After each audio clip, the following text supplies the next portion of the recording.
மதுரை மாமி நிர்மலா சீதாராமன் அவர்களால் இன்றைக்கு சமர்ப்பிக்கப்பட்டுள்ள ஒரு நாசமா போன பட்ஜெட். வெறும் ஈரும் பேரும் கசடுகளும் நிறைந்த ஒண்ணுத்துக்கும் உதவாத பட்ஜெட். இந்த நாசக்கார அண்ணாமலை இன்றைக்கு ஒன்றிய அரசின் பட்ஜெட்டை திசை திருப்பதற்கு தமிழகத்திலே ஒரு மனக்கலவரத்தை ஏற்படுத்துவதற்கு பெரியாரின் கால் கணுக்களவு மயிருக்கு கூட நீ சமமானவன் கிடையாது.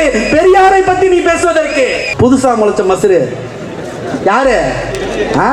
அவரு பெரியார் படத்தை மட்டும் வைத்தால் போதாது, அவர் காட்டிய சமூக நீதியையும் நீங்கள் பின்தொடர வேண்டுமா? துரோகம் செய்துவிட்டு இன்றைக்கு ஒன்றிய அரசு நிதி தரவில்லை என்றாலும் அது சிறந்த பட்ஜெட் என்று வாழ்த்து சொல்கிறீர்களே, இதற்கு மேல் ஒரு துரோகி இந்த நாட்டிற்கு கிடைப்பானா?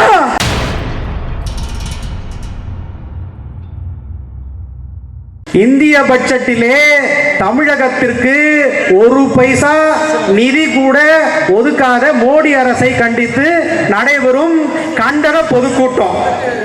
அன்பு தாய்மார்களே, பெரியவர்களே, இந்த பட்ஜெட் என்பது இந்தியா சுதந்திரம் அடைந்ததற்கு பின்னால் ஏறக்குறைய பல தலைவர்களால் சமர்ப்பிக்கப்பட்ட பட்ஜெட். மோதிலால் நேரு, ஜவஹர்லால் நேரு அவர்களால் சமர்ப்பிக்கப்பட்ட பட்ஜெட், மொராஜி தேசாயால் சமர்ப்பிக்கப்பட்ட பட்ஜெட், இந்திரா காந்தியால் சமர்ப்பிக்கப்பட்ட பட்ஜெட், பிபி சிங்கால் சமர்ப்பிக்கப்பட்ட பட்ஜெட், ஐகே குஜராலால் சமர்ப்பிக்கப்பட்ட பட்ஜெட், மன்மோகன் சிங் அவர்களால் சமர்ப்பிக்கப்பட்ட பட்ஜெட், அண்ணன் ப சிதம்பரம் அவர்களால் சமர்ப்பிக்கப்பட்ட பட்ஜெட், யஷ்வந்த் சிங்வால் சமர்ப்பிக்கப்பட்ட பட்ஜெட், திரு அருண் ஜேட்லியால் சமர்ப்பிக்கப்பட்ட பட்ஜெட். இன்னைக்கு மதுரை மாமி நிர்மலா சீதாராமன் அவர்களால் இன்றைக்கு சமர்ப்பிக்கப்பட்டுள்ள ஒரு நாசமா போன பட்ஜெட். அன்பு நண்பர்களே, இங்கே வருகை தந்திருக்கக்கூடிய பெரியவர்களே, இன்றைக்கு தலைவர் அவர்கள், நம் நினைவில் வாழும் தலைவர் முத்தமிழறிஞர் கலைஞர் அவர்கள் முரசொலியிலே அடிக்கடி எழுதுவார், ஒய்யார கொண்டையும் தாழம்பூன்னு. அந்த ஒய்யாரம் கொண்டையும் தாழம்பூவும், அந்த தாழம்பூவை அந்த கொண்டையிலிருந்து எடுத்து பார்த்தால் வெறும் ஈரும் பேணும் இருக்கிறது என்று சொல்லுவார். அத போலதான் இன்னைக்கு நிர்மலா சீதாராமன் அவர்களால் சமர்ப்பிக்கப்பட்ட பட்ஜெட் என்பது வெறும் ஈரும் பேணும் கசடுகளும் நிறைந்த ஒண்ணுத்துக்கும் உதவாத பட்ஜெட் என்று கூறி இந்த கூட்டத்தை ஆரம்பிக்கின்றேன். சிந்தித்து பார்க்க வேண்டும். அன்பிற்கின்ற பெரியவர்களே, இன்றைக்கு தமிழகம் பட்ஜெட்டிலே அறவே ஒதுக்கப்பட்டிருக்கிறது. இன்றைக்கு பாராளுமன்ற உறுப்பினராக அண்ணன் தரணிவேந்தன் அவர்கள் இருக்கிறார். இன்றைக்கு பட்ஜெட் தாக்கல் செய்யும் போது அவர் பாராளுமன்றத்தில் இருக்கிறார். அந்த பட்ஜெட்டின் மொத்த பக்கங்கள் 66. அந்த 66 பக்கங்களும் ஒரு பக்கத்தில் கூட தமிழ்நாடு என்கின்ற பேரில் என்று சொன்னால் அந்த பட்ஜெட்டை கண்டித்துதான் இன்றைக்கு பொதுக்கூட்டம். அன்பு நண்பர்களே, இன்றைக்கு மோடி அரசின் ஒன்றிய பட்ஜெட்டை திசை திருப்புவதற்காக திருப்பரங்குன்றத்தில் முருகனை இன்றைக்கு துணைக்கு எழுதியிருக்கிறது ஒரு கட்சி என்று சொன்னா அது பாஜக. என்னையா வரலாறு திருப்பரங்குன்றத்தில்?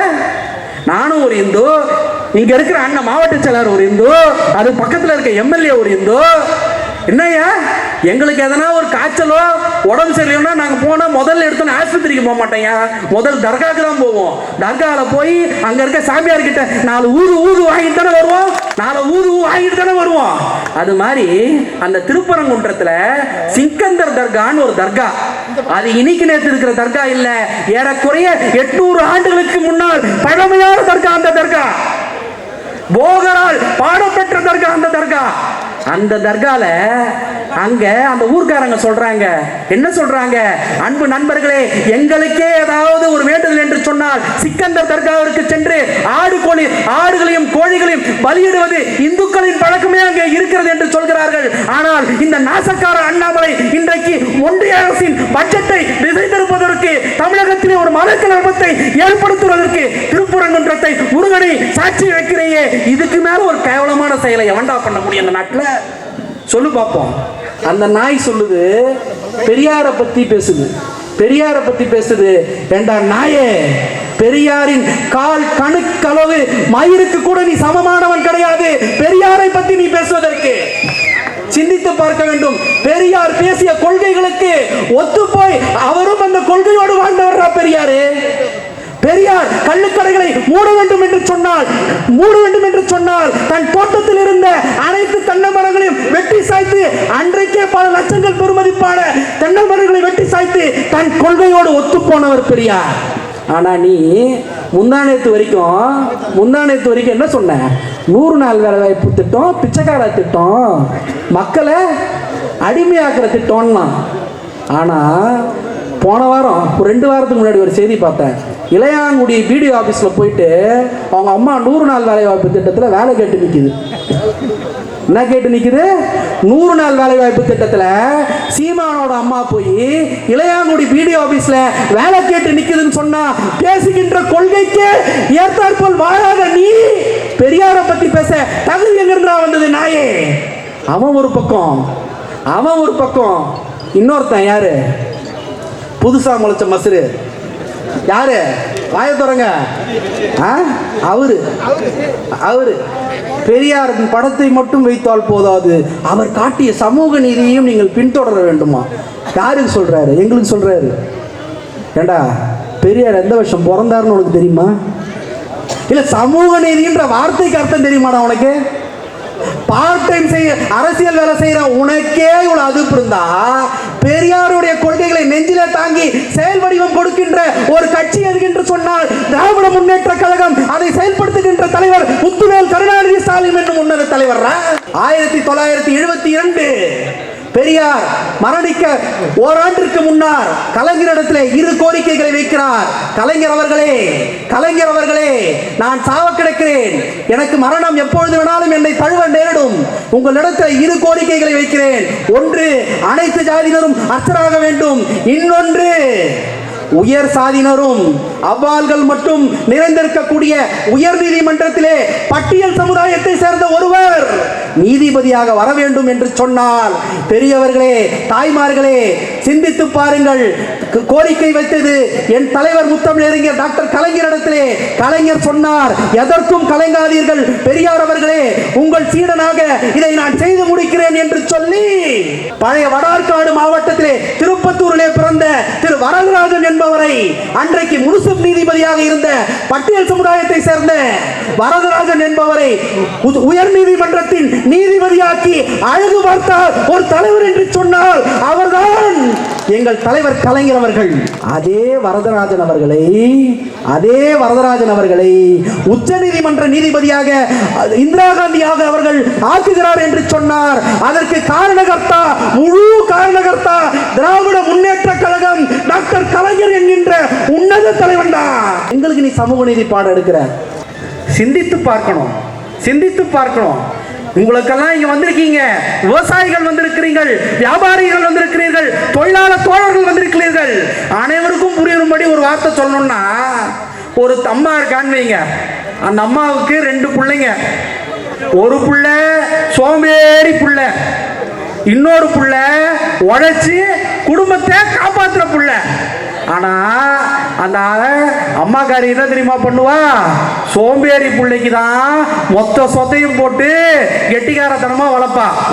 ஆனா உழைச்சு அந்த குடும்பத்துக்காக பாடுபடுறானே ஒரு புள்ள, அந்த புள்ளைய நடு ரோட்ல விட்டுருவா. இப்படிப்பட்ட அம்மாக்காரிக்கு பேர் என்ன? ஓரவஞ்சனை பிடிச்சவன் பேரு. அப்படிப்பட்ட ஓரவஞ்சன தளத்தை தான் இன்றைக்கு மத்திய நிதியமைச்சர் நிர்மலா சீதாராமன் அவர்களும் ஒன்றிய பிரதமர் மோடி அவர்களும் இந்த தமிழ்நாட்டிற்கு விளைந்திருக்கிறார்கள். அன்பு பெரியவர்களே, சிந்தித்து பார்க்க வேண்டும். நாம் என்ன உத்தரப்பிரதேசத்தை போல, பீகாரை போல, ராஜஸ்தானை போல வெறுங்கையிலே நிதி கேட்கின்ற மாநிலமா? சிந்திக்க வேண்டும். ஏறக்குறைய இன்றைக்கு நாட்டினுடைய உள்நாட்டு உற்பத்தி திறனிலே இன்றைக்கு இந்தியாவின் பங்கிலே 109% தமிழ்நாடு மட்டும் தருகிறது என்று சொன்னால், அந்த மாநிலம் இன்றைக்கு நிதி கேட்கிறது ஒன்றிய அரசிடமிருந்து, எங்களுக்கான நிதியை தாருங்கள் என்று. ஏறக்குறைய 1,20,000 கோடி ரூபாயை இன்றைக்கு மத்திய சர்க்காருக்கு, ஒன்றிய சர்க்காருக்கு ஜிஎஸ்டியாக தருகிறது ஒரு மாநிலம் சொன்னா, அந்த மாநிலம் தமிழ்நாடு. அந்த மாநிலம் இன்றைக்கு கை நீட்டி கேட்கிறது, எங்கள் வளர்ச்சி திட்டத்திற்கு நிதியை தாருங்கள் என்று. புரிந்து கொள்ள வேண்டும். இன்றைக்கு தனிநபர் வருவாயிலே முதல் மாநிலம் தமிழ்நாடு.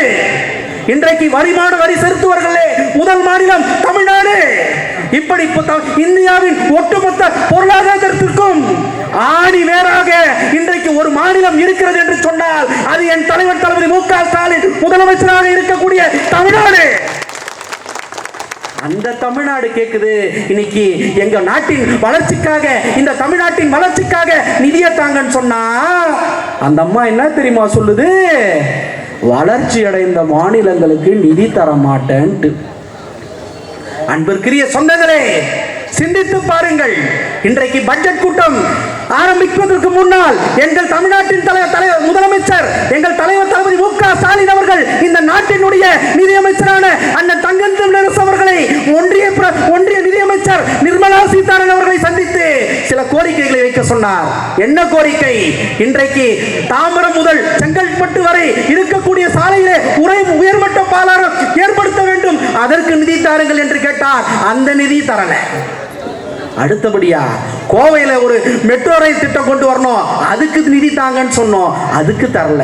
அடுத்தபடியா மதுரையில மெட்ரோ ரயில் திட்டம் கொண்டு வரணும், அதுக்கு நிதி தாங்கன்னு சொன்னோம், அதுக்கும் தரல.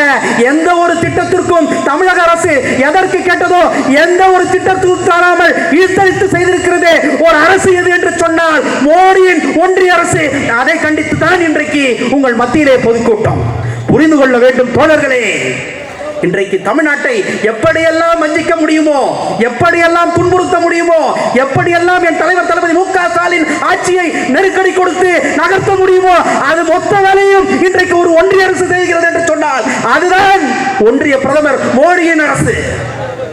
அன்பார்ந்த பெரியவர்களே, இன்றைக்கு வைத்த கோரிக்கையை தரல. ஆனா போன வருஷம் போட்டானே ஒரு பட்ஜெட், அதுலயாவது தந்தானா? அதுலயும் தரல. இங்க விவசாய பெருங்குடி மக்கள் நிரம்ப வந்திருக்கிறீர்கள். உங்கள் மத்தியிலே ஒன்றே ஒன்று கேட்கிறேன். விவசாயிகளின் பயிர் காப்பீடு திட்டம் என்கின்ற ஒரு திட்டம் இருக்கிறது. அந்த திட்டத்திலே 49% நிதி என்பது மாநில அரசின் நிதி, 49% நிதி என்பது மத்திய ஒன்றிய சர்க்காரின் நிதி, மிச்ச 2% நிதி என்பது விவசாயியின் நிதி.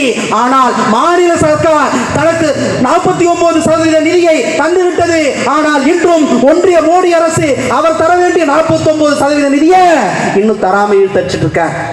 இவரு விவசாயிகளுக்கான பிரதமரா? இன்னொன்னு வருடத்திற்கு இன்றைக்கு பிரதம மந்திரி வீடு வழங்கும் திட்டம்னு ஒரு திட்டம் இருக்குது. அண்ணன் நிறைய பேர் இங்கே போய் அண்ணன் கிட்ட கேட்பீங்க, பரிந்துரை கடியம், பிரதம மந்திரி வீடு வழங்கும் திட்டத்தில் எனக்கு லெட்டர் கொடு, நான் ஒரு வீட்டை கட்டிக்கிறேன்னு சொல்லுவாங்க. அதோட தொகையோட அந்த திட்டத்தின் மொத்த தொகை 2.4 லட்சம். அந்த 2.4 லட்சத்திலே ஏறக்குறைய மத்திய அரசின் பங்கு வெறும் 72,000 ரூபாய். மீதி இருக்கின்ற 1 லட்சத்தி. அது மட்டுமா? இன்றைக்கு 100 நாள் வேலை வாய்ப்பு திட்டம் இங்கே இருக்கக்கூடிய விவசாய பெருமக்களின் வாழ்வாதாரத்தை உயர்வடைய செய்ய ஒரு உன்னதமான திட்டம். மத்திய காங்கிரஸ் ஆட்சி 2009 சோனியா காந்தி அவர்கள் வழிகாட்டுதலின்படி மன்மோகன் சிங் அவர்கள் பிரதமராக இருக்கும் பொழுது ஏற்படுத்தப்பட்ட ஒரு திட்டம் தான் 100 நாள் வேலை வாய்ப்பு திட்டம். இன்னைக்கு அந்த 100 நாள் வேலை வாய்ப்பு திட்டத்திற்கு ஏறக்குறைய 2-3 மாதங்களாக ஒன்றிய சர்க்கார் தமிழ்நாட்டிற்கு பணம் தராமல் இழுத்தடிக்கிறது என்று சொன்னால் அந்த மோடி அரசை கண்டிச்சா இன்னைக்கு உங்க மத்தியில பொதுக்கூட்டம் பேசிக் கொண்டிருக்கிறோம். அன்பு சொந்தங்களே, சிந்தித்து பார்க்க வேண்டும். எப்பேற்பட்ட ஒரு இது. இன்னைக்கு உங்க வீட்டு பிள்ளைங்கள்லாம் இருக்காங்க, எல்லாம் இன்னைக்கு அரசாங்கத்தின் பள்ளியிலே படிக்கிறார்கள். அந்த அரசாங்க பள்ளிகள் நடப்பதற்காக மத்திய ஒன்றிய அரசு தர வேண்டிய ஏறக்குறைய 44,000 கோடி ரூபாய் பணத்தையும் இன்னைக்கு ஒருத்தன் நிறுத்தி இருக்கிறான்னு சொன்னா அதுதான் ஒன்றியத்தின் பிரதமராக இருக்கக்கூடிய நரேந்திர மோடி. அந்த நரேந்திர மோடியை கண்டித்து தான் இன்னைக்கு உங்க மத்தியில பொதுக்கூட்டம். சிந்தித்து பார்க்க வேண்டும். இன்னைக்கு ஏன் ஒன்றிய அரசு, மோடி அரசு, நிதியமைச்சர் நிர்மலா சீதாராமன் ஏன் தமிழ்நாட்டுக்கு பறந்தராம வஞ்சிக்கிறாங்கன்னு நீங்கள்லாம் யோசிப்பீங்க. அவங்களுக்கு என்ன வாய்க்கா வரப்பு சண்டையா? நமக்கு அவங்களுக்கு என்ன வாய்க்கா வரப்பு சண்டையா? ஒன்றும் கிடையாது. என்ன காரணம்? பாஜகவுக்கு ஓட்டு போட மாட்டோன்ற காரணமா? அன்பு நண்பர்களே, அது ஒரு காரணமாக இருந்தாலும் இன்றைக்கு தேசிய ஆய்வு நிறுவனம் இன்றைக்கு ஒரு புள்ளி விவரத்தை இன்றைக்கு மத்திய சர்க்காரிடம் சமர்ப்பித்திருக்கிறது. அந்த ஆய்வு நிறுவனம் சமர்ப்பிக்கின்ற புள்ளி விவரத்தில் சொல்லி இருக்கிறது, இன்றைக்கு உயர்கல்வியிலே இந்த இந்திய நாடு வரும் ஆண்டிலே ஏறக்குறைய 27% உயர்வு அடைய வேண்டும், உயர்கல்வி சேர்க்கையிலே 27% எட்ட வேண்டும் என்று ஒன்றிய அரசு தன் லட்சியத்தை நிர்ணயிக்கிறது. ஆனால் இன்றைக்கே ஏறக்குறைய 49% உயர்கல்வி சேர்க்கையிலே அடைந்த ஒரு மாநிலம் தமிழ்நாடு என்கின்ற பெயரை தட்டி தூக்கியவர் தான் என் தலைவர் தளபதி மு க ஸ்டாலின். காண்டாவானா மாட்டானா? காண்டாவானா மாட்டானா? அது மட்டுமா?